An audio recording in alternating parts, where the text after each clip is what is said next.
কষ্ট না করলে আরাম মিলবে না, এটা হলো ফর্মুলা।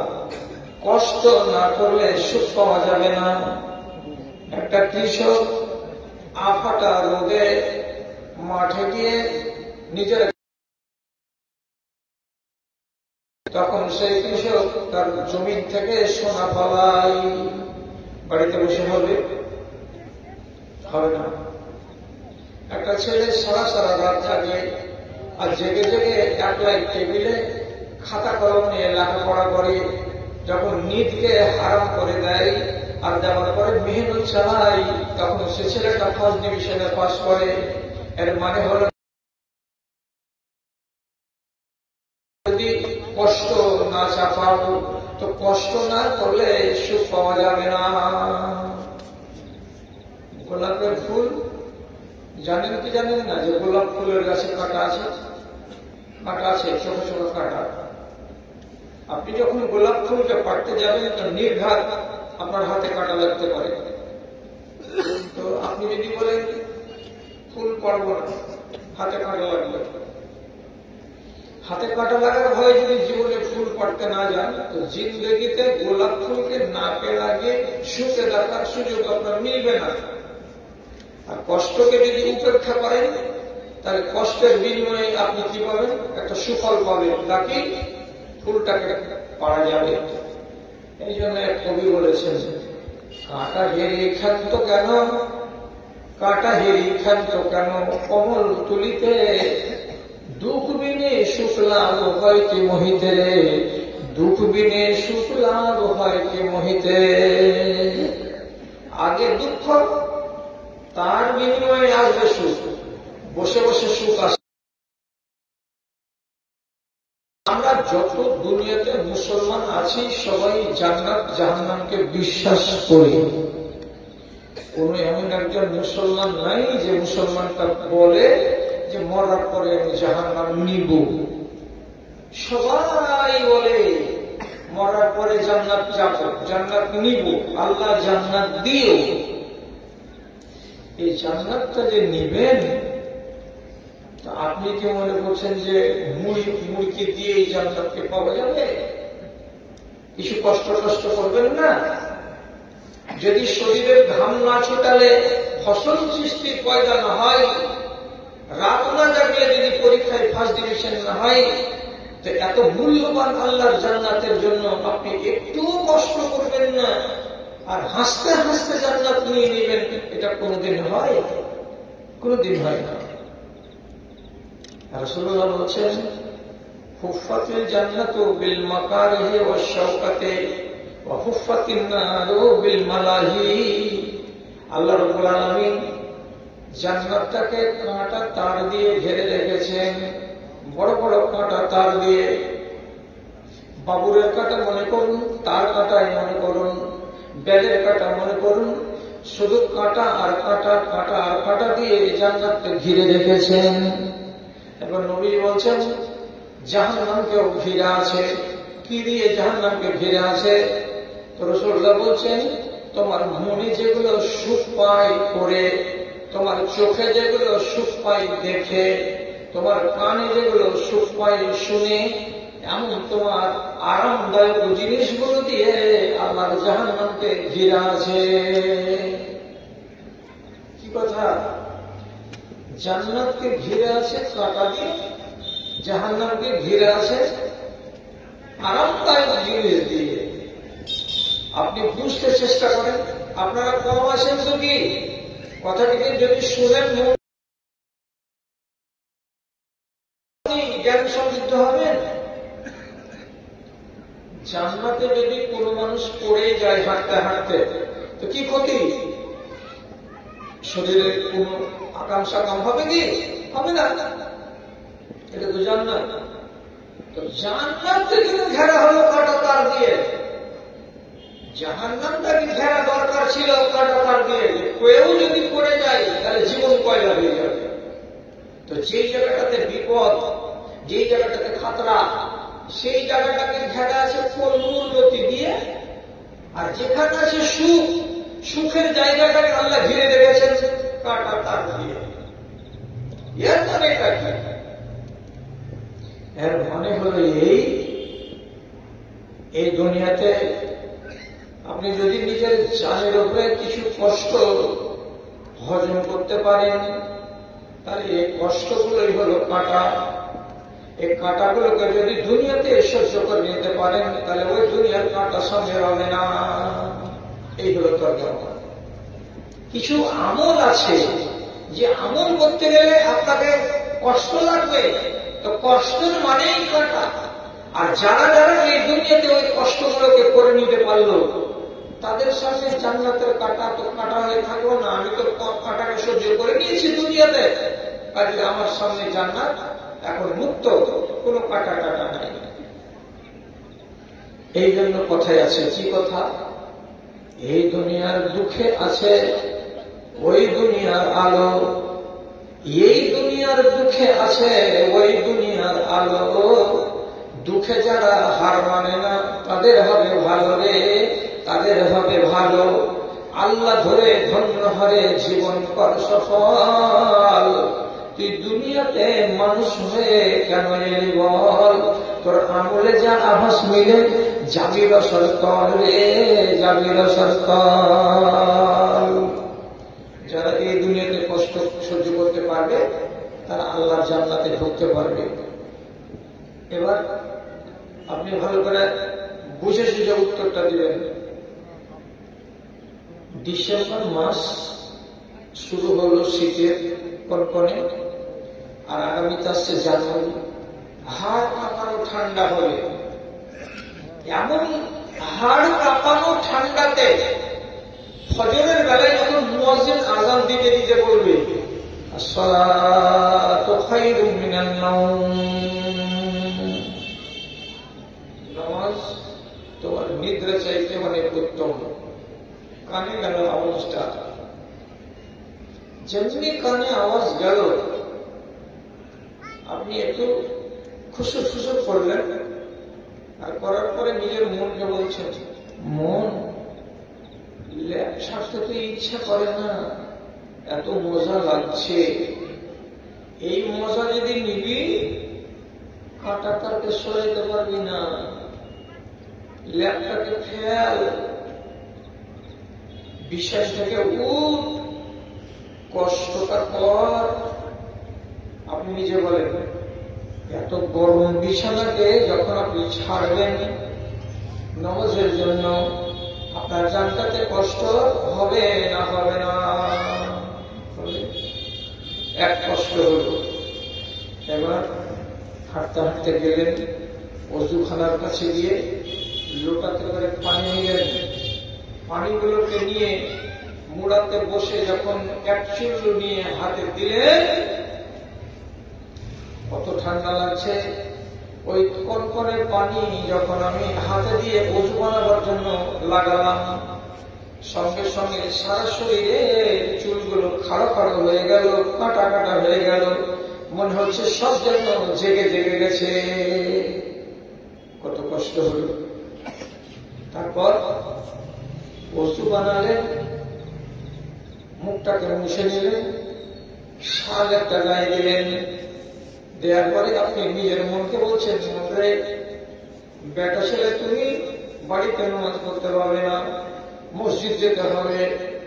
এখান থেকে কত দূর মসজিদ? তো বলছে 50 মিটার দূরে।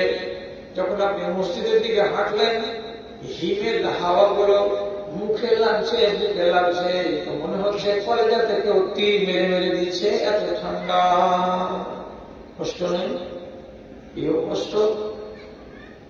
যাচ্ছেন একলা একলা দোয়া করছেন, মসজিদে যাওয়ার দোয়া। কি দোয়া?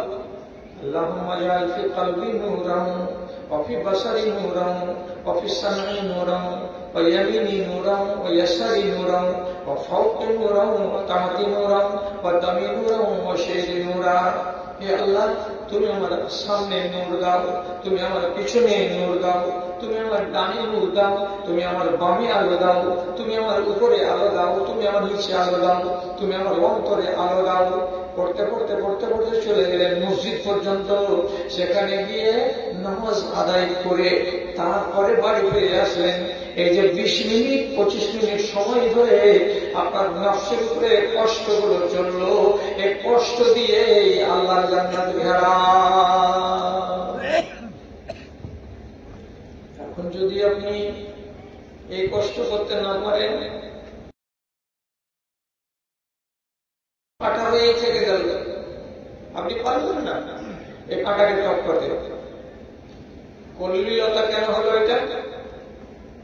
কলমিলতা এই জন্য হলো, আপনার মন যেটাতে তৃপ্ত হবে সেই জিনিসটা আপনি করবেন।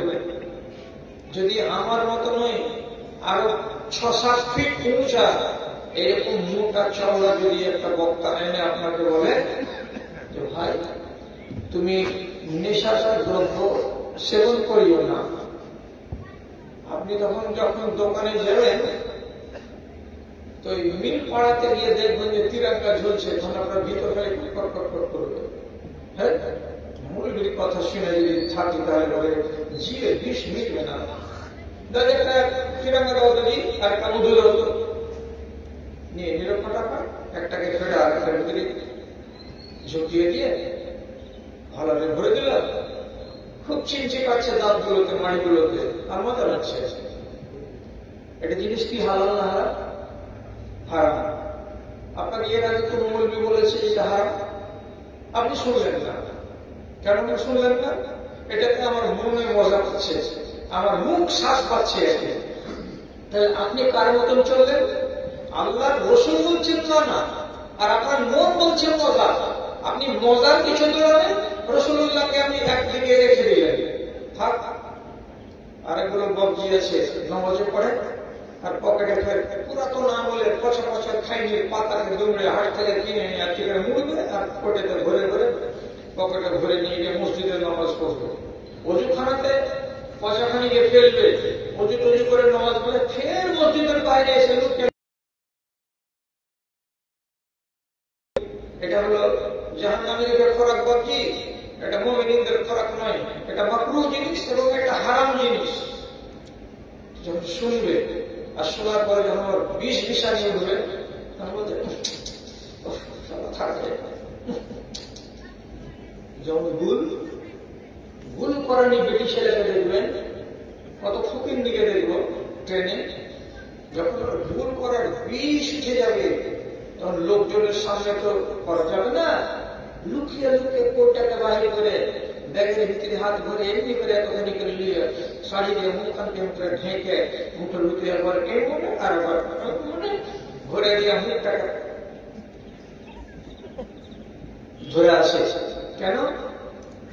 গুলের চিনচিনি ভাব মাড়ির ভিতর দিয়ে দিয়ে ওর রগে রগে ঢুকবে, তখন ওর পচা মাথাটা ঠিকঠাক কাজ করবে। নেশা কতটা বড় জিনিস। তাহলে আল্লাহর রাসূল নিষেধ করছে এদিকে যেও না, আপনার মন বলছে এদিকে আমার যাবো, আমাকে মজা লাগবে, আপনি আপনার মন মতো করে নিলেন।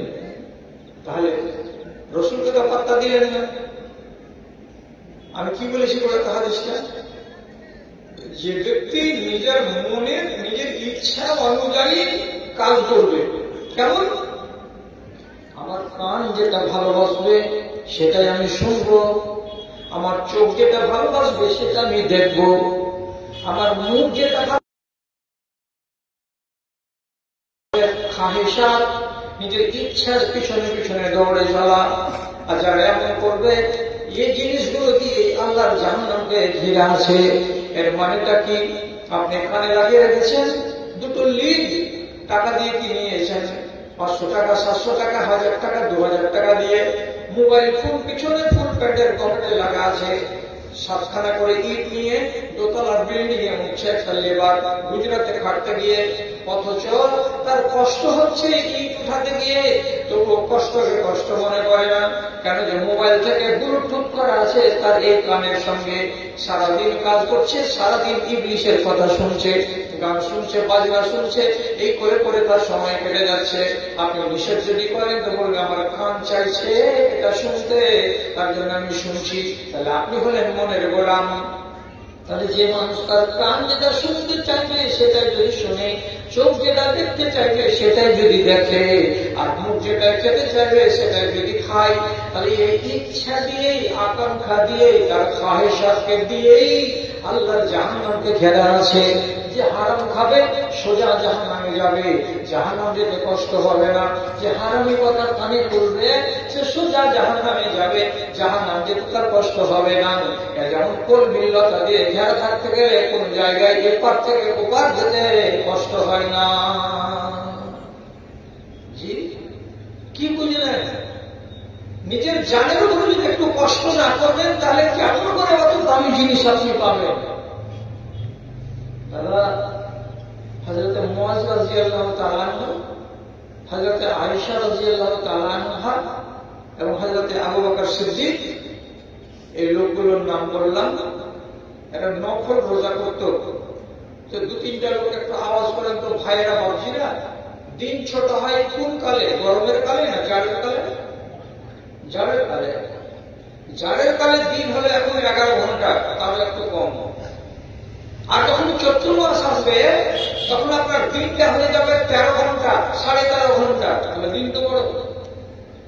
আবার তা চৈত্র মাসে তো মা আয়েশা কি করতেন, হযরত মুআয কি করতেন? ইন্নাহুম কানু ইয়াসুমুনা ফি আইয়ামিল হাররে। নফল রোজা রাখার যখন বেশি বাসনা জাগত, মা আয়েশা বলছেন আমি নফল রোজা রাখতাম বেশি বেশি। কখন? তো গরমের দিনে, চৈত্র মাসে, বৈশাখ মাসে বেশি করে রোজা রাখতাম। একদিকে হলো দিন বড়, তার একটা খেলা, আরেকদিকে খেলা হলো কি কঠিন গরম। গরমের দিনে পিপাসায় কাতর হয়ে যায় জানটা, চলতে পারা যায় না, মুখ শুকিয়ে যায়, কলেজা শুকিয়ে যায়, তারপরেও আমাদেরকে রোজা করতে হয়। মা আয়েশাকে জিজ্ঞাসা করা হলো আপনি বেশি বেশি করে নফল রোজা চৈত্র মাসে আর বৈশাখ মাসের বড়দিনে কেন করেন, একটু জানাবেন তো? মা আয়েশা কি বলছেন? ইন্নাস সাআরা ইযা কানা রাখিসান ইয়াশরাহু আল জামি। কোন জিনিসের দাম যদি কম হয় তাহলে সারাটা মানুষেরা এলাকার কিনে নিতে পারবে। আর কোন জিনিসের যদি দাম কম বেশি হয় তাহলে যারা টাকাওয়ালা তারাই কিনতে পারবে, তাছাড়া সব মানুষ কিনতে পারবে না। সস্তা জিনিস সবাই কিনতে পারবে। বুঝতে পারলেন না? না, বুঝতে পারলাম না। মাগুরের মাছ 250 টাকা পোয়া, বাটার মাছ 30 টাকা পোয়া।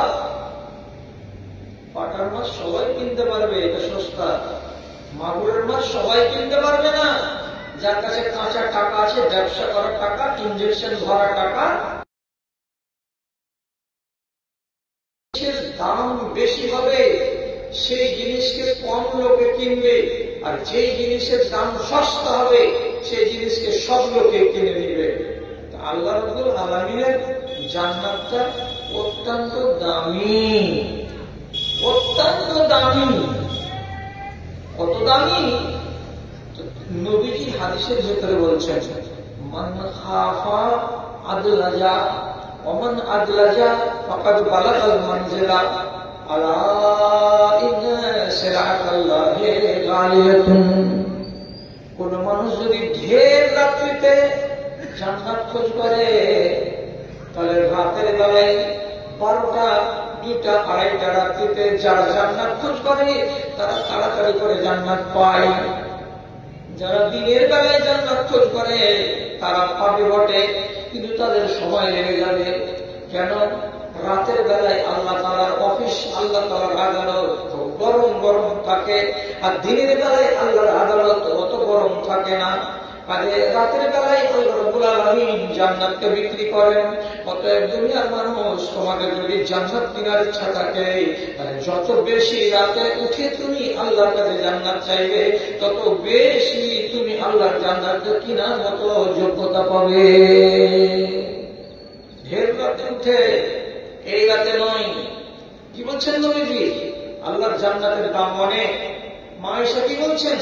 ওই দামি জিনিসকে আমি নিব আল্লাহ তাআলার কাছে, আর দামি জিনিসকে নিতে গেলে একটুখানি তো চড়া দাম দিতেই হবে।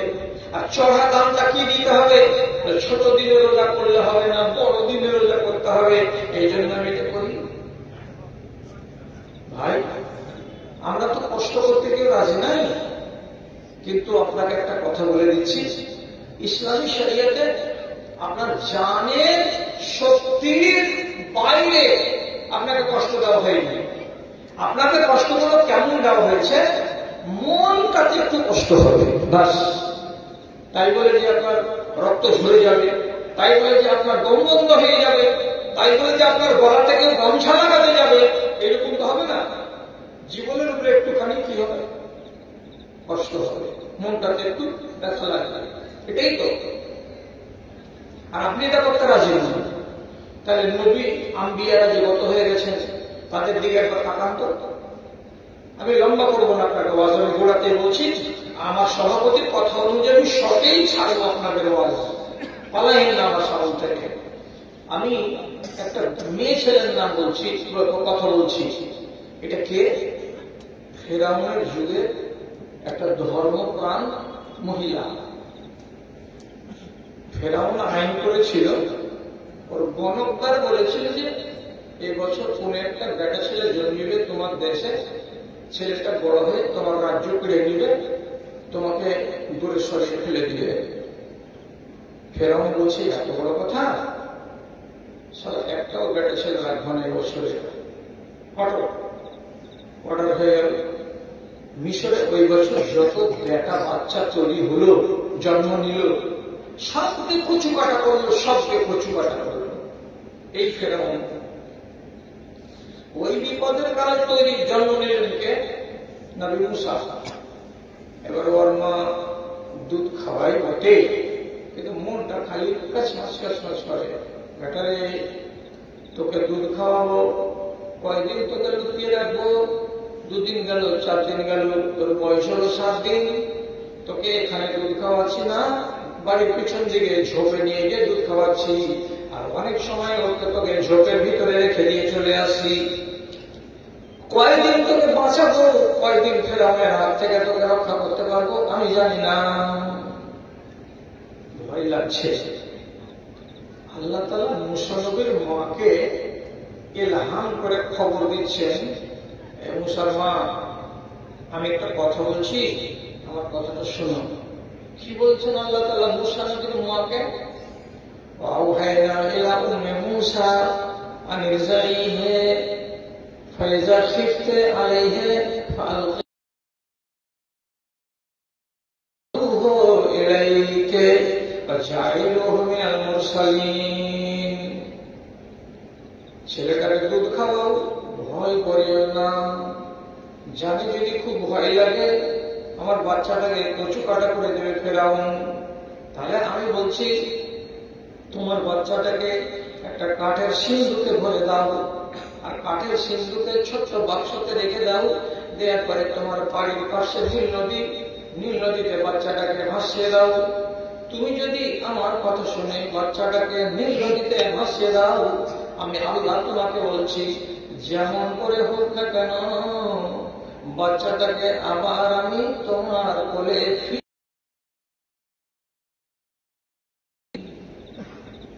আর এই বাচ্চাটা আমি আগামী দিনে নবী বানাবো। যদি এটি কথা বলে কেউ আজকের জমানাতে কোন একটা মেয়ে ছেলেকে বলে তোমাকে 2 কোটি টাকা দেব, তোমার ছেলেটাকে দাও, 1 বছর বয়সের বাচ্চাটা তুমি দিয়ে দাও, কি করবা? যা মনে লাগবে আমরা তাই করবো। নরবলি দেয় তো অনেকে, বড় বৃক্ষের তলে কত জায়গাতে মানুষ নরবলি দেয়, মানুষকে বলি দিয়ে দেয়। যা ইচ্ছা তাই করে তোমার বাচ্চাটাকে দাও। কোন মেয়ের কাছ থেকে তার বাচ্চাটাকে আপনি নিতে পারবেন 1 কোটি টাকা দিয়ে? কোন মা দিবে না। মায়ের নিজের বাচ্চার উপরে কত টান আছে, কত মনে আছে, মাই জানে। মুসা নবীর মাকে বলছে, তোমার যদি জানে ভয় লাগে তো বাক্সতে করে ফেলে দাও বাচ্চাটাকে নদীতে, আমি বাচ্চাকে ঘুরিয়ে নিয়ে দেবো তোমার বাড়িতে। কিন্তু মনের ভেতরে যে কষ্ট হচ্ছে, আল্লাহ ছেলেকে আমার আমি নদীতে ভাসাবো, যদি লিক হয়ে যায় সিন্ধুকটাতে আর পানি ছুঁয়ে ছুঁয়ে ছুঁয়ে ছুঁয়ে ভিতরে ঢুকে যায় তো 2 ঘন্টা পরে আমার বাচ্চাটা তো নদীতে ডুবে যাবে। কত বুকে কলেজা লাগে আপনি নিজে চিন্তা করেন। কিন্তু আল্লাহ রাব্বুল আলামিন বললেন, এই জন্য যাদের উপরে কত কষ্ট গেল সব কষ্টকে তিনি বরণ করে নিলেন, আর নেওয়ার পরে বাচ্চাটাকে কাঠের বাক্সতে করে বাড়ির পাশে নদীতে ভাসিয়ে বেলা গত হয়ে বিকালের দিকে ওই বাক্সটা ফেরাউনের ঘাটে গিয়ে লেগে গেল। ওরা তুলে নিয়ে গেল, কেউ গোসল করতে এসে দেখলো বাক্স, এবার এতে একটা ফুটফুটে সাদা বাচ্চা, বাচ্চাটাকে ওখান থেকে তুলে নিয়ে গেল রাজ দরবারে। আর আল্লাহ তাআলা ফেরাউনের স্ত্রী আসিয়াকে বন্ধা করেছিলেন বাচ্চাদের নিয়ে, ফেরাউন ছিল বাঁধা। তো এই মহিলা যখন দেখলেন যে সিন্ধুকে পাওয়া গেল একটা বাচ্চা বেটা ছেলে, আর কলেজা ঠান্ডা হয়ে গেল, এই ছেলেকে আমি ছেলে বানিয়ে দিব। আনাগোনা হচ্ছে বাড়ির ভেতরে, গলি থেকে ফেরাউন আনাগোনা শুনতে পেয়ে ভিতরে এসে বলছে, কি হয়েছে রে? তো কেউ কাজের লোক বলছে যে একটা ছেলে পাওয়া গেছে। কি ছেলে? বেটা ছেলে। বেটা ছেলে? হ্যাঁ। জানলাতে রাখছে চাকুলিয়া ছুটে যায়, বেটা ছেলে হলে রাখা হবে না, কতল করতে হবে। এখন এই বাচ্চাটাকে কতল করবে তো ভাষাবো কেমন করে? ফেরাউনের স্ত্রী আসিয়া তখন বলছে, কুররাতু আইনিন লি ওয়া লাকা লা তাকতুলহু, এই বাচ্চাটা বড় হয়ে তোমারও চোখ জোড়াবে, আমারও চোখ জোড়াবে, তুমিও বাচ্চা চাকরি চোখে, আমিও বাচ্চা দেখিনি চোখে, আমরা দুজনই স্বামী স্ত্রী বন্ধা। এই কার ছেলেকে আমরা উঠিয়ে নিলাম, কুড়িয়ে নিলাম, ছেলেটা ছোট্টকালে আমার কাছে এলো, আমাকে বড় হয়ে মা বলবে, তোমাকে বড় হয়ে আব্বা বলবে, আজ আমাদের দুধের স্বাদ ঘোলে মিটে যাবে। তো সিঁড়ি দিচ্ছে, ফেরাউন বলছে, তুমি লোকটা ছাড়, আমার রাজত্ব করে নিবে, একে জবাই করবো আমি। তো বুঝাচ্ছে ওকে, তোমার আরে বাচ্চাটাকে ভেসে ভেসে এসেছে নদীতে, এটা মিশরের ছেলে গ্যারেন্টি দিয়ে বলা যাবে না, এটা কোনো বাইরের ছেলে, কোন গরিব, কোন দুঃখী আছে, দুঃখে আছে, বাচ্চা বুঝতে পারেনি, নদীতে ভাসিয়ে দিয়েছে। আর এই বাচ্চা ভাসতে ভাসতে ভাসতে ভাসতে আমার ঘাটে এসে লেগেছে। তো কত দূরের এটা বাচ্চা? তুমি বলছো যে এখানকার বাচ্চা, মিশরের বাচ্চা তোমার রাজত্ব পারবে, মিশরের বাইরে ছেড়ে তোমার রাজত্ব পারবে না। তখন স্ত্রীর চক্করে পড়ে এখন বলছে, হতে পারে রে, ঠিকই তো, তাহলে রেখে দিবি নাকি? হ্যাঁ রেখে দেবো। রেখে দিল, দুধ খাওয়াবো। কে দুধ খাওয়াবে? রাজ দরবারের বেটি ছেলে, কোন দরবারে বেটি ছেলের দুধ ও দিচ্ছে একবার যে দুধ খাওয়াচ্ছে, দুধ খায় না, ই দিচ্ছে একবার, না খাই না। যে নিয়ে এলো কোলে করে মুসা নবীকে দুধ ধরাচ্ছে যে খা, মুসা নবী দুধ খায় না আর কাঁদে, খিদা লেগেছে। কোন ছেলে, কোন ছেলে, কোন ছেলে? আল্লাহ কোরআনে বলছেন, আমি আল্লাহ যতগুলো ফেরাউনের দরবারে দাঁড়ি ছিল, যে মহিলাগুলো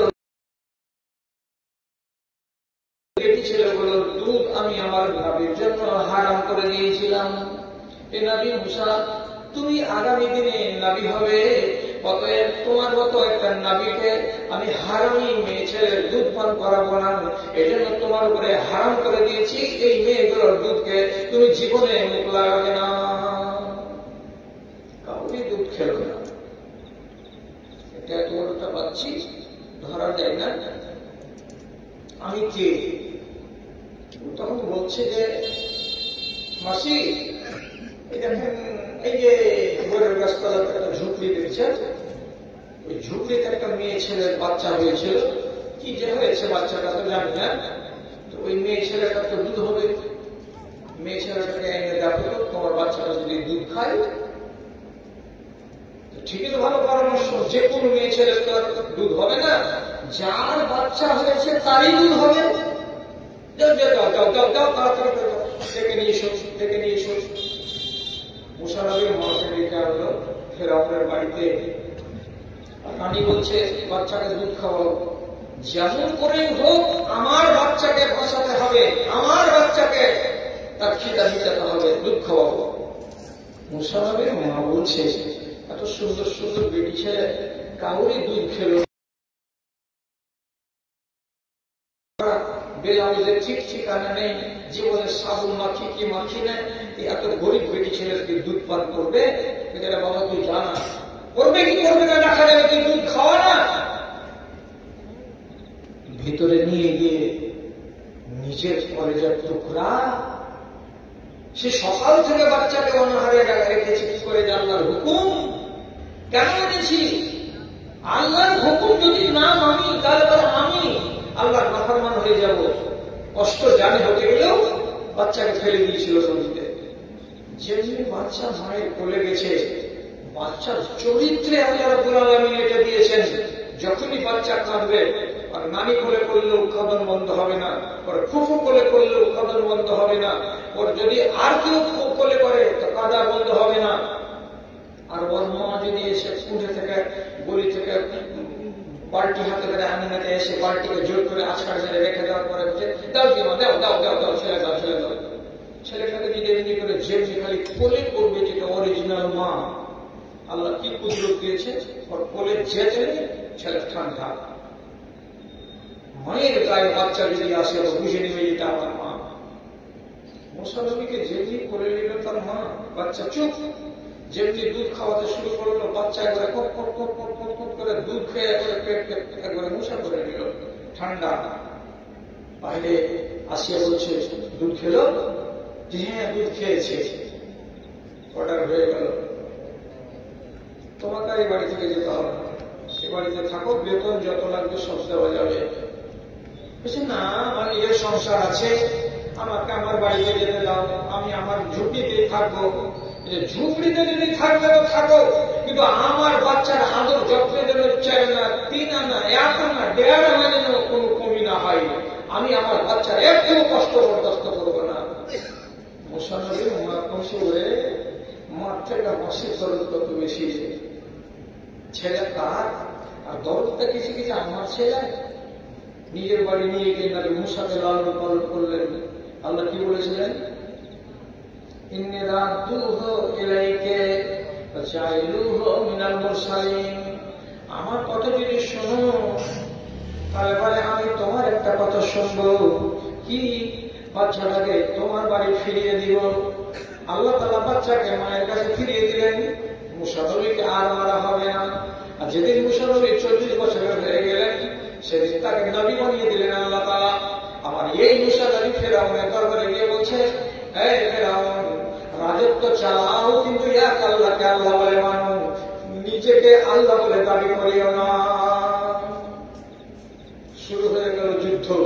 ওই কাহানির আমার এখানে প্রয়োজন নাই।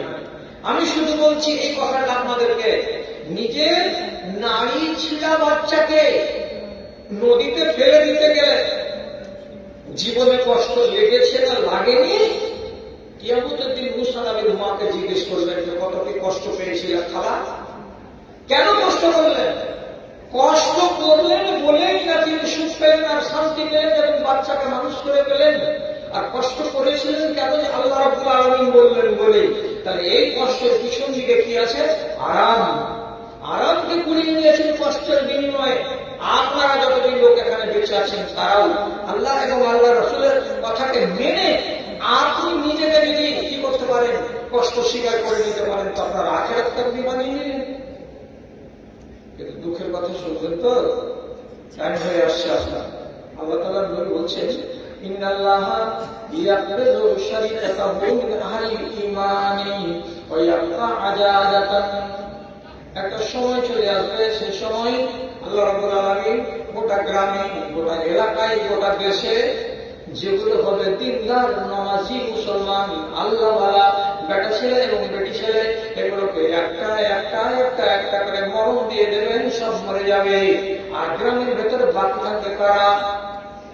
জয়নাল মুসলিম নামাজি লোক নাই, জব্বার মোড়ল নামাজি লোক ছিল, ওই লোকটা নাই। এবাদুল্লাহ হাজি ও মরে গেছে, নামাজি লোক বেঁচে নাই। যত দিনদার, যত নেককার, যত আল্লাহওয়ালা সব মরে যাবে, সব মরে যাবে। বেঁচে থাকবে কারা? যেগুলো পাতান ওরা, বেঁচে থাকবে কারা? যেগুলো ওয়াসার ওরা, যাদের কোনো কাম নাই, যাদের কোনো কাজ নাই। এই সমস্ত ফালতু ফালতু লোকেরাই বেঁচে থাকবে, যারা আল্লাহকে আল্লাহ বলে চিনবে না, যারা রাসূলকে রাসূল বলে চিনবে না। লা ইয়ারিফুনা মারুফান ওয়ালা ইউনকিরুনা মুনকারা, যারা কোনটা ভালো কাজ তাও বুঝবে না, যারা কোনটা মন্দ কাজ তাও বুঝবে না। গরুর মতো, মহিষের মতো, ছাগলের মতো খাবে আর শুধু জীবনে বেঁচে থাকবে। লাভ ছাড়া তারা জীবনে, লোকসানে জীবনে যাবে না। তারা নিজের সুখ ছাড়া জীবনে, তখন কি করবেন? মারুফ কোন জিনিস সেগুলো বুঝবে না। মানুষ হালাল কোনটা বুঝবে না, কোনটা হারাম রুচি এটা বুঝবে না, সব নিজের মন মতো চলবে। তখন দেখবেন যদি দুটা একটা আধা ইমানের লোক থাকে, আর ইমান নিয়ে বসা দাঁড়ি। কেন? আপনার ছেলের দিনের বেলাতে আর বেটিকে নিয়ে চলে আসবে ঘরে, আপনি যদি বলেন মুজাম্মেল এটা কার কি এসো, বিয়ে শাদী করে কবুল করে নিয়ে এসো নাকি, তো একটা বাপকে বলবে ভদ্র ভদ্র করে করছিস তুই, আমি যা কেমন তাকে আনি, তুই কেন ট্যাক ট্যাক করছিস, তুই খুব তসবি করবা। বাপের কথা বেটা শুনবে না। যদি মেয়ের কথা বলেন, বেটি কলেজে যাচ্ছ, মাথার কাপড়টা পেয়েছি না মা, সাহাবীকে বাড়ি বাড়িতে বেটিদের মাথার কাপড় পরেনি, একটা মুসলমান ঘরের মেয়ে মাথাটাকে ঢেকে রাখবি। বেটি উল্টা ওর মাকে বলবে তুই খুব গলাতে মাথাতে চাদর লেপতে থাকবা। আমরা আধুনিক যুগের মেয়ে ছেলে, আমরা ওইগুলো করতে পারবো না। মাথায় কাপড় দিবে না, মায়ের কথাকে মানবে না, উল্টা হয়ে চললো।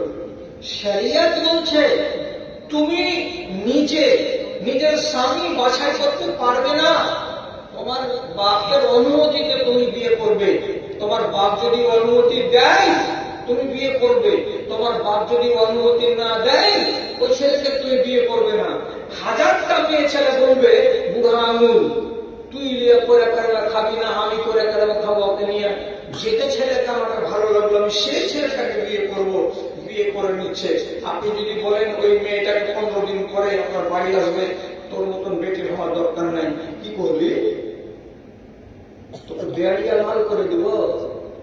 বেটিতে বলবে আমার ইচ্ছা, আমি 12 পর্যন্ত পড়েছি, তোর মতন খ্যাপা মাথা মোটাওয়ালা নই, আমার পছন্দের স্বামী আমি বাছাই করে নিয়েছি। আরে বেটি এটা যে ধর্মে যায় নাই, বলছে তুই তো ধর্মকে ধুয়ে ধুয়ে থাকা। তাহলে বেটিও মানতে চাইছে না, বেটাও মানতে চাইছে না।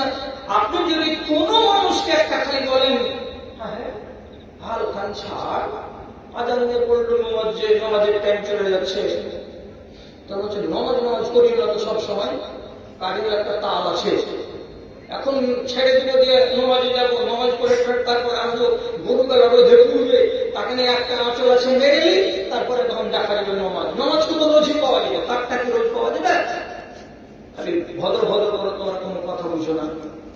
আপনি একটা লোককে যদি নমাজের কথা বলতে যান, ও আপনাকে উল্টা পাল্টা শুনিয়ে দিবে। আপনার চোখের সামনে গরু জবে করে মাংস রেডি করছে, আর মুসলমান কষাই জবে করার পরে পরেই বালতিতে করে রক্তখানিকে ধরে নিচ্ছে। যখন মাংসটা রেজি করা হয়ে যাচ্ছে তখন রেজি করা মাংসের উপরে ওই বালতির জমা রক্তগুলোকে ঢেলে দিয়ে এমনি এমনি এমনি এমনি করে নেড়ে চেড়ে দিয়ে রক্তগুলোকে মাংসগুলোকে তাজা টকটকে করে দিচ্ছে। একবারে মনে হচ্ছে কি যে খুব তাজা গরু তাজা বকনকে জবে করে আপনি মাংস করেছেন। কত করে জি? 240 টাকা করে। রক্ত হারাম, আপনাকে খাওয়াচ্ছে কষাই, আপনি ওই কষাইকে যদি বলেন আরে বা এদিকে করা ঠিক হচ্ছে, হারাম জিনিস তুই লোককে খাওয়াচ্ছে, তুমি ট্যাপার ট্যাপার করিও না, বসে লাও থাকাতে লাও না, ওখান থেকে হটো, তাহলে আপনার ওখানে কথা খাটে না। চায়ের দোকানে বসে আজান হচ্ছে মাগরিবের টাইমে, যে কোনো মোড়ে মুসলমানদের যে কোনো মোড়ে গন গন গন গন করছে বাজার, আজান পড়ে গেল,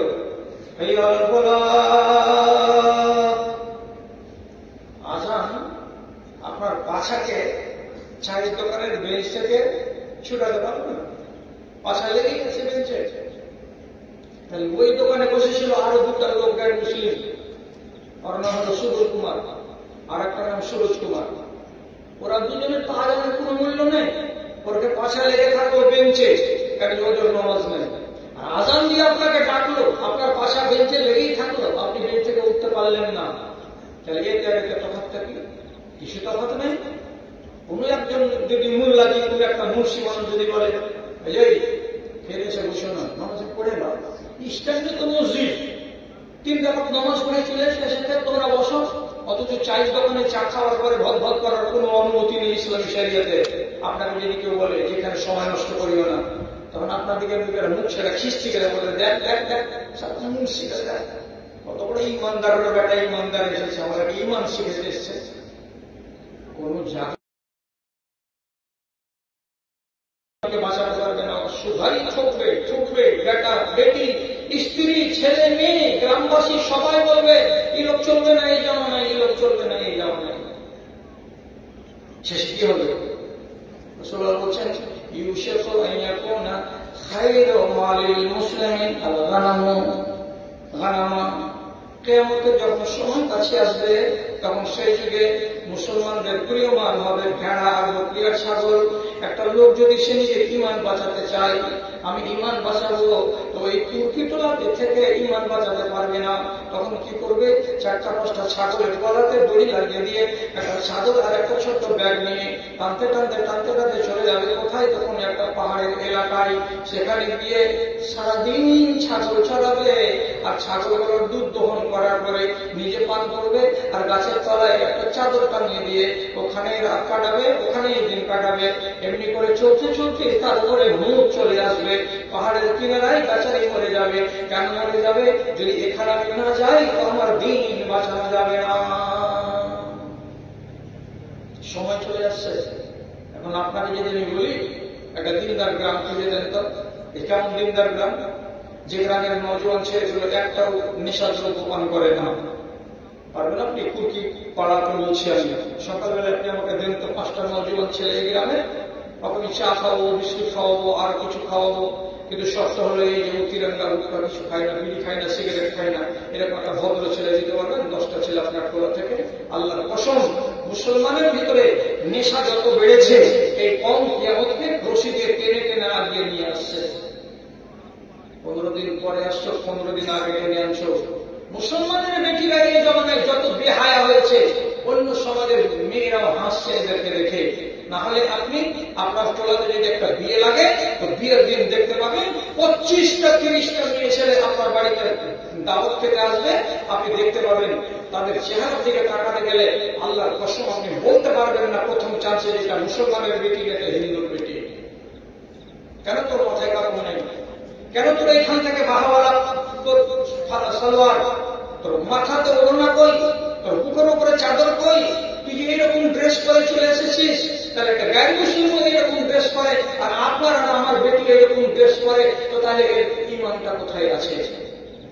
ভাইরে, খুঁজে মুশকিল হয়ে যাবে আপনার যে গায়ে গায়ে আমি ইমানের গা খুঁজে পাবেন না।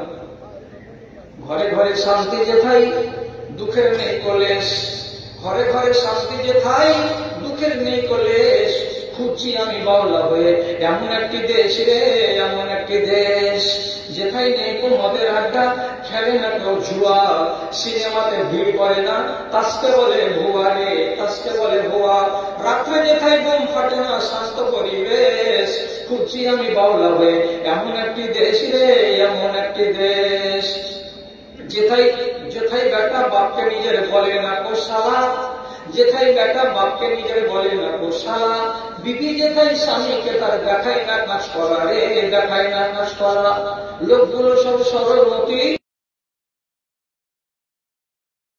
আমি বাউলা হয়ে এমন একটি দেশ রে, এমন একটি দেশ।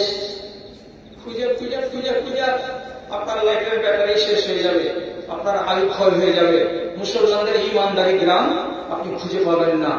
তো ওয়াজ শেষ করে দিলাম, শুধু একটা কথা বলে দিই আর দেওয়ার পরে আপনাকে ছেড়ে দিই। সেটা কি, একটা দিন চলে আসবে, সেই দিনটা কেমন হবে, একটা টাটকা কবরের ঘোড়া দিয়ে একটা মানুষ যাবে, কত হবে, এখান থেকে যেমন আপনার স্ট্যান্ড যাওয়ার রাস্তাটা, এই যে আগাদিকে একটা কি বাজার আছে, এই বাজারটার পরে আবার আপনাকে মিল পাড়া আছে, এই রাস্তার দুটো কিনারা দিয়ে যখন যাবে, একটা সময় আসছে রাস্তার কিনারাতে দেখতে পাবে টাটকা কবর, 3 দিন বা 4 দিন আগে এখানকার লোকটাকে মাটি দেওয়া হয়েছে। এবার লোকটা কি করবেন, ওই কবরটাকে দেখে ব্যাগটাকে রেখে দিয়ে কবরের উপরে গিয়ে, ঘোড়া যেমন মালিক যখন তাকে গোসল করাতে নিয়ে যায়, তখন ওর পাখাটাকে যদি একবার ছাড়ে তো ঘোড়া জমিনে শুয়ে গিয়ে একবার এমনি করে ডান দিকে গড়া দেয়, একবার বাম দিকে এমনি করে গড়া দেয়, তো ঘোড়া যেমন করে মাটির উপরে গড়া গড়ে যায়, ওই রকম করে লোকটা কবরের উপরে গড়াগড়ি গড়াগড়ি যাবে, আর আফসোস করে করে বলবে, ইয়া লাইতানি কুনতু সাহিবা হাযাল কবরে, হে আল্লাহ রাব্বুল আলামিন, আমি কেন বেঁচে আছি, আমার এই কবরটা যদি আমার হতো, আমি কত বড় ভাগ্যবান হইতাম, আমি ফেতনাতে পড়তাম না। কিসের ফেতনা, গ্রামবাসীর ফেতনা, কিসের ফেতনা, বিবির ফেতনা, কিসের ফেতনা, বেটার ফেতনা, ফেতনাতে পড়তাম না, আমি আমার ঈমান নিয়ে কবরে চলে যেতাম। কবে মরবো আল্লাহ পারবো কিনা।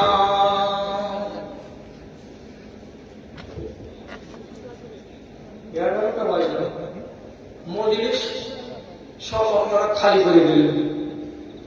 তো আসলে গতকালকে টার্গেট দেওয়া হয়েছিল আমাকে 1.5 ঘন্টা, যে আপনি 1.5 ঘন্টা ওয়াজ করেন। যখন 1 ঘন্টা হলো, তখন জালসা কমিটির লোক এসে কানে কানে বলছে যে মৌলানা, মেয়ে ছেলে দিলেন একটাও রাস্তাতে চলতে পারছে না, চেনা যাচ্ছে না, এমন অবস্থাটা হয়ে গেছে। এত শীত চারিদিকে, এত শীত, এই শীতে মানুষেরা কাবু হয়ে গেছে। আর ছিল মেয়েদের জালসা। তখন ওরাই নিজেরা বলছে আপনি তাড়াতাড়ি করে ছেড়ে দেন। আমি কি করবো, তখন ছেড়ে দিতে হলো আমাকে।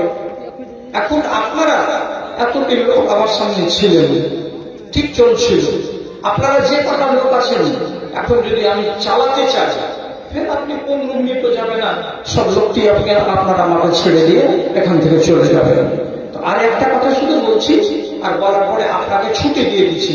আল্লাহর রাস্তে এই লোকটি কিন্তু আর উঠিয়েন না আপনারা, আল্লাহর কসম, আপনারা এই লোকটি আর উঠিয়েন না।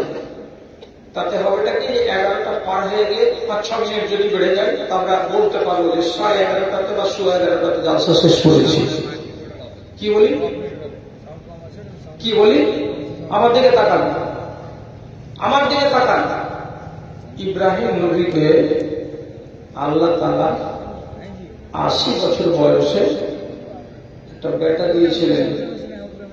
তাহলে কত শখের বেটা এটা, কত আরমানের বেটা এটা।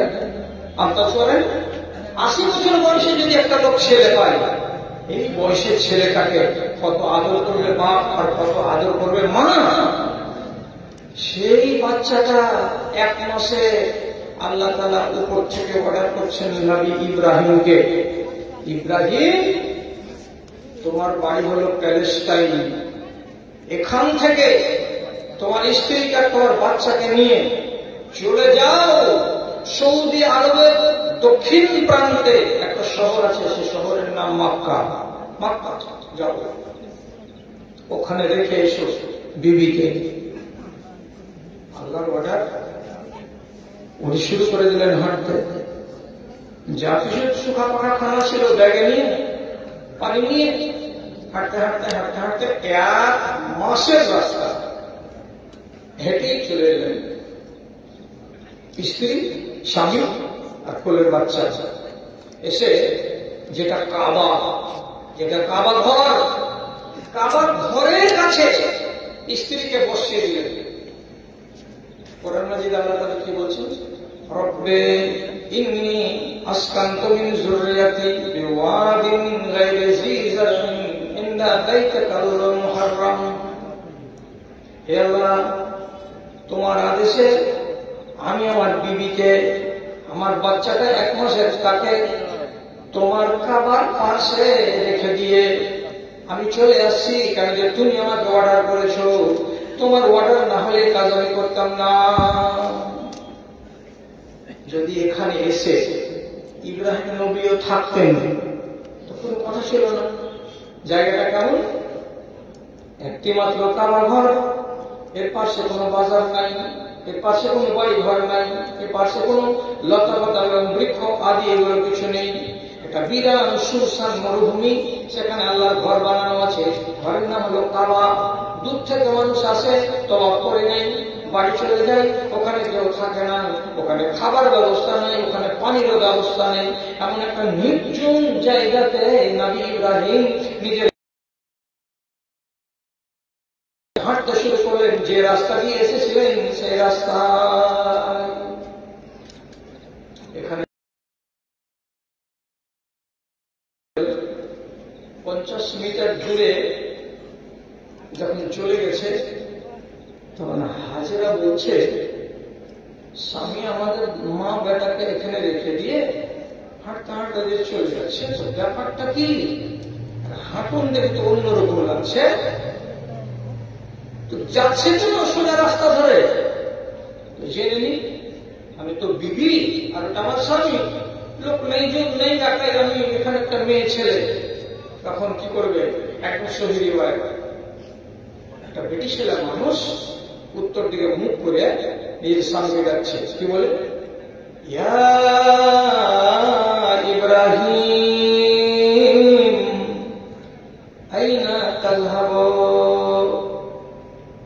এই আমার স্বামী ইব্রাহিম, তুমি কোথায় যাচ্ছ? কোথায় যাচ্ছ? নবী ইব্রাহিম থমকে দাঁড়ালেন। থমকে দাঁড়িয়ে এদিকে তাকালেন বিবির দিকে। কোন জব করলেন না। বাড়ি যাচ্ছিলে বিবি? না। পিসাব পায়খানা দিয়ে যাচ্ছি? না। কোন উত্তর নাই, কোন কথা বললেন না, চুপচাপ দাঁড়িয়ে থেকে গেলেন। 1 মিনিট গত হল না, আবার নবী ইব্রাহিম উত্তর দিকে মুখ করে আবার হাঁটা দিলেন। যখন 50 ধাপ 100 ধাপ হাঁটা হয়ে গেল, তখন বিবি হাজেরা আবার বলছেন, একবার জিজ্ঞেস করলাম তো উত্তর পাওয়া গেল না। স্বামী তো আস্তে আস্তে দূরে চলে যাচ্ছে গিরি পর্বতের এলাকায়। তখন আরেকবার জিজ্ঞেস করে দেখি, এই মনে করে আবার দিলেন জোর করে আওয়াজ, ইয়া ইব্রাহিম আইনা তাযহাবু। ওরে আমার স্বামী ইব্রাহিম, তুমি কোথায় যাচ্ছ আমাকে ফেলে? আমার উপরে রহম করো, আমি একটা অবলা যা, বাচ্চাটার উপরে রহম করো। এখানে বাড়ি ঘর নাই, আর নির্জন জায়গাতে ফেলে দিয়ে তুমি চলে যাচ্ছ, ব্যাপারটা কি? নবী ইব্রাহিম ঘুরে দেখলেন এদিকে, জব করছেন, কেন যাচ্ছি, কোথায় যাচ্ছি, জব নাই। এরকম অবস্থাতে মেয়ে ছেলেটা কি করতে পারে? শেষে আবার যখন হাঁটা দিয়ে দিলেন নবী ইব্রাহিম, তখন এই মহিলা বলছে, বারে বারে একটাই কথা জিজ্ঞেস করে লাভ হবে না। 2 বার জিজ্ঞেস করলাম একটা কথা, স্বামী উত্তর দিল না, তাহলে এইবার আর একটা কথা জিজ্ঞেস করি, তা কি? তখন এবার হাত দিয়ে বলছে, ইয়া ইব্রাহিম আমারাকাল্লাহু বিহাযা। আমার স্বামী ইব্রাহিম, তোমাকে কি এইরকম করে আমাকে এবং আমার বাচ্চাকে নির্জন জায়গায় কাবার পাশে ফেলে দিয়ে বাড়ি ফিরে চলে যেতে বলেছে তোমার আল্লাহ? তোমার আল্লাহ বলেছে নাকি? তোমার আল্লাহ বলেছে এই কথাটা কি? তখন ইব্রাহিম নবী এদিকে মুখ করে ঘুরে তাকে বলছে, জোর করে আমার আওয়াজ বলছে, না, হ্যাঁ, আমাকে আমার আল্লাহ বলেছেন তোমাকে এইভাবে রেখে দিয়ে চলে যেতে। তখন বিবি কত ধৈর্যশীলা, এদের ভেতরে সবুর কত পরিমাণে আল্লাহ তাআলা দিয়েছেন। তখনই সাথে সাথে বিবি হাজেরা বলছে, যদি আল্লাহ হুকুম করে থাকেন আমাদেরকে এইভাবে রেখে দিয়ে চলে যেতে, তাহলে তিনি আল্লাহ আমাকে বরবাদ করবেন না, আমার বাচ্চাকে বরবাদ করবেন না, এটা ভরসা আছে। আপনি বলুন এবার কথাটা দেখে বাপের মন জুড়াচ্ছিল, সে বাচ্চাটাকে আর দেখতে পাওয়া যাবে না, বাড়ি চলে যাচ্ছে। যে বিবি না হলে মানুষের জিন্দেগি গত করা মুশকিল হয়ে যায়, সেই বিবিকে ফেলে দিয়ে তিনি চলে যাচ্ছেন নিজের বাপের বাড়ি, নিজের বাড়ি। আবার বলেন এখানে কোনো খাবার দাবারের ব্যবস্থা নেই, অনাহারে বিবিকে আমার মরবে না বাঁচবে, রাতের বেলায় কোথায় থাকবে, কোন মানুষ তাকে আশ্রয় দেবে, কি করে সে জীবনে বাঁচতে পারবে, সবগুলো প্রশ্ন থেকে গেল বুকের ভেতরে গজ গজ গজ গজ করে। সবকে পাশানের মতো করে যেন বুকটাকে করে দিয়ে হজম করে নিলেন, একটাও আপত্তি করলেন না। আপনি বলেন নবী ইব্রাহিমের মনটাতে আনন্দ লেগেছিল বিবিকে ফেলে দিয়ে যেতে আর বাচ্চাকে ফেলে দিয়ে যেতে, না কষ্ট হয়েছিল? নিশ্চয়ই কষ্ট হয়েছিল, জানে, অবশ্যই কষ্ট হয়েছিল এইরকম বয়সের বাচ্চাকে ফেলে দিয়ে চলে যেতে। বলে ছিঁড়ে যাওয়ার কথা, বিবিকে ফেলে চলে যাব, বাচ্চাকে ফেলে চলে যাব, কেন কেন গেলেন? মানে আল্লাহ রাব্বুল আলামিন বলছেন তোমাদেরকে তিনজনকে কেন্দ্র করে একটা ইতিহাস তৈরি হবে এই মাটিতে। এই কোন মাটি? এটা হলো মক্কার মাটি। এখানে আমি এমন ইতিহাস তৈরি করব যে এই ইতিহাস তৈরি করতে গেলে আগে কষ্ট করতে হবে, তারপরে সুখ পাওয়া যাবে। কষ্ট না করলে আরাম মিলবে না। এই জন্য তোমাকে আগে কষ্ট করাচ্ছি, আগে কষ্টটা স্বীকার করো, তারপরে দেখো যে আমি তোমাকে সুখ কতটা দিচ্ছি। শেষে শেষ কিছুক্ষণ পরেই পানির দরকার, বোতলে পানি নেই। কাবার পাশে পূর্ব দিকে দুটো পাহাড় ছোট ছোট, এদিকে সাফা, ওইদিকে মারওয়া। দূর থেকে দেখছেন সাফা পাহাড়ের উপরে চিকচিক চিকচিক করছে। হাজেরা গেলেন, পানি আছে? পানি নাই। এখান থেকে দেখছেন উত্তর দিকে মারওয়া পাহাড় চিকচিক চিকচিক করছে, মরিচিকা। ভাবলেন পানি আছে, ওখানে যাই। ওখানে গিয়ে দেখলেন পানি নাই। আবার এদিকে দেখছেন পানির মতো লাগছে, আবার এলেন, পানি নাই। আবার গেলেন ওইদিকে, পানি নাই। বলেন তো একটা ব্রিটিশের পানি পান করার জন্য 1 কিলোমিটার থেকে কম, অর্থাৎ 200 মিটার কম, এতটুকু মানে 1 কিলোমিটার নয়, কোন কিলোমিটার লম্বা রাস্তা, কোন থেকে একটু কম হবে, এতখানি রাস্তা। কয়বার গেল, কয়বার এলো, কয়বার গেছিল, এইভাবে যাওয়া আসা, যাওয়া আসা, যাওয়া আসা। কয়বার? 7 বার। 7 বার যাওয়ার পর মারওয়া পাহাড়ে দাঁড়িয়ে দাঁড়িয়ে বলছে, পরবর্তীবার পানি পেলাম না। এবার বাচ্চাটাকে কাঁদছে, বাচ্চাকে দেখি যতক্ষণ জিন্দা আছে বাচ্চাটা, ওকে তো পানি দিতে হবে। কি দিয়ে? আমার স্তন দিয়ে। আমার পেটে যদি পানি না থাকে তো বাচ্চার জন্য আমার স্তনে দুধ কোথা থেকে আসবে?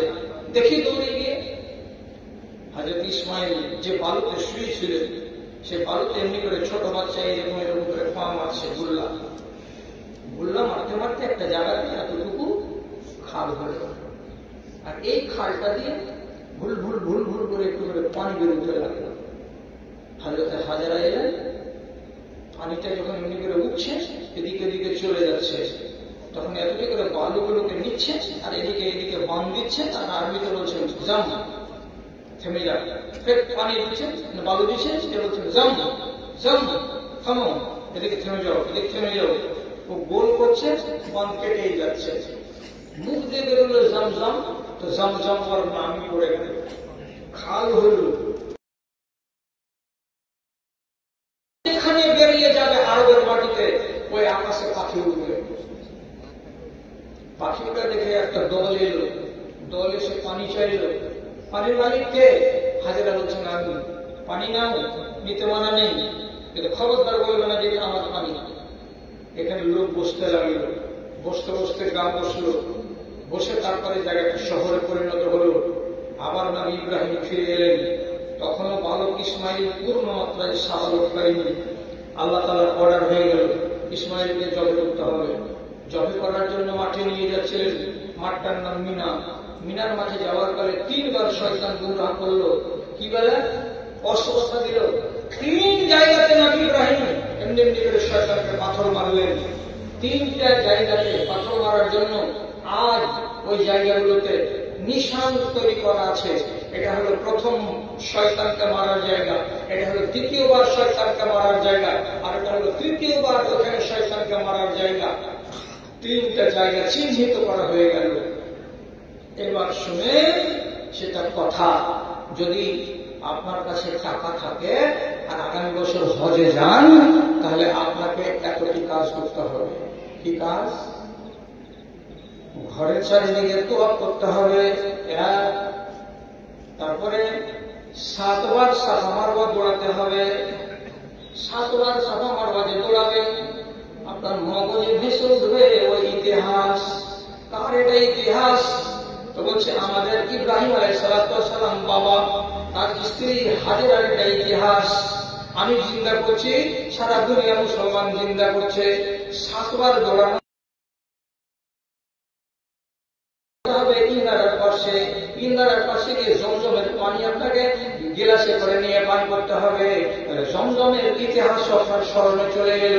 তারপরে মিনার মাঠে যাবেন, মিনার মাঠে গিয়ে আপনাকে 10 তারিখের দিন 3টা জায়গাতে 7 খান করে 21টা পাথর আপনাকে মারতে হবে। পৃথিবীর যত হাজি যায় সবাই ওই পাথর। সেই স্মৃতি আছে। কতদিন হলো? ইব্রাহিম নবী থেকে শুরু করে আমার নবী পর্যন্ত দুনিয়ার বয়স হল 4500 বছর। আর আমার নবীর চলে যাওয়ার পর থেকে এখন পর্যন্ত দুনিয়ার বয়স হল 1500 বছর। তাহলে এই ঘটনা ঘটা কতদিন হল? 4.5 আর এদিকে 1.5, 6000 বছর হয়ে গেল। 6000 বছর আগে এই ইতিহাস নবী ইব্রাহিম তার বিবিকে ফেলে দিয়ে গেছিলেন। জানে কতটা কষ্ট হয়েছিল? মরার পরে কিয়ামতের দিন নবী ইব্রাহিমকে বলবেন আপনার জান,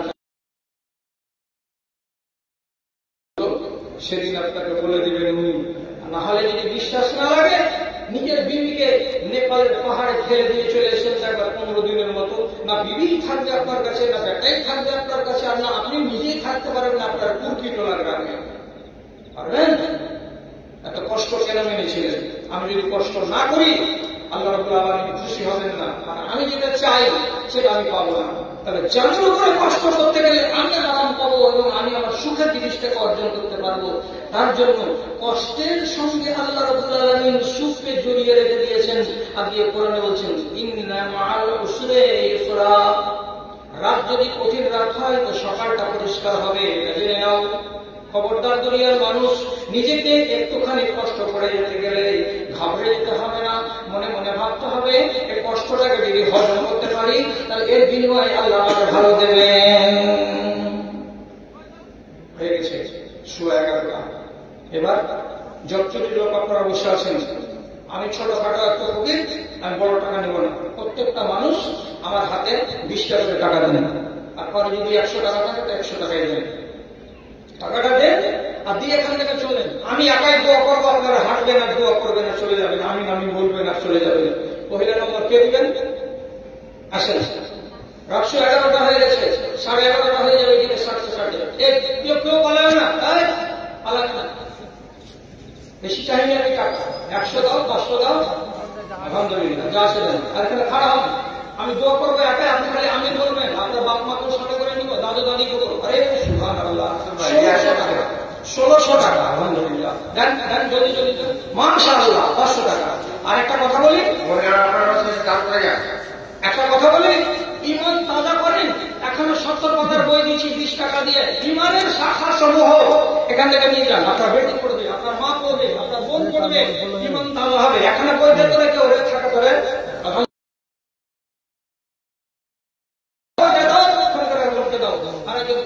সবাই মিলে দেন, কেউ বাদ যাবেন না কিন্তু। তোমার আদেশের দিন চলে যায় 50 টাকা, আলহামদুলিল্লাহ, 40 টাকা, মাশাআল্লাহ, একজন 100 টাকা, আলহামদুলিল্লাহ, একজন 200 টাকা দান, কবুল করো 500 বার মিলান হলে আমি আলহামদুলিল্লাহ, আমার ভাই 100 টাকা দিয়েছেন, আলহামদুলিল্লাহ, আরেকজন 50 টাকা, রবের আন্তরিক দান কবুল করো, আরেকজন 20 টাকা, আরেকজন 20 টাকা, আরেকজন 20 টাকা দান, মাত্র 20 টাকা দিয়ে দিতে হবে, ওইটা মাত্র 20 টাকা দিয়ে, বেশি না, 2 কাপ চা, আলহামদুলিল্লাহ, একজন 20 টাকা, আরেকজন 50 টাকা, আরেকজন 20 টাকা দান, আলহামদুলিল্লাহ, একজন 100 টাকা দিল, দিয়ে তারপর কেমন বলো, আলহামদুলিল্লাহ, মাশাআল্লাহ, আমার আরেকজন ভাই 100 টাকা দান করেছে, আল্লাহুম্মা সাল্লি আলাইহি, আল্লাহুম্মা বারিক আলাইহি।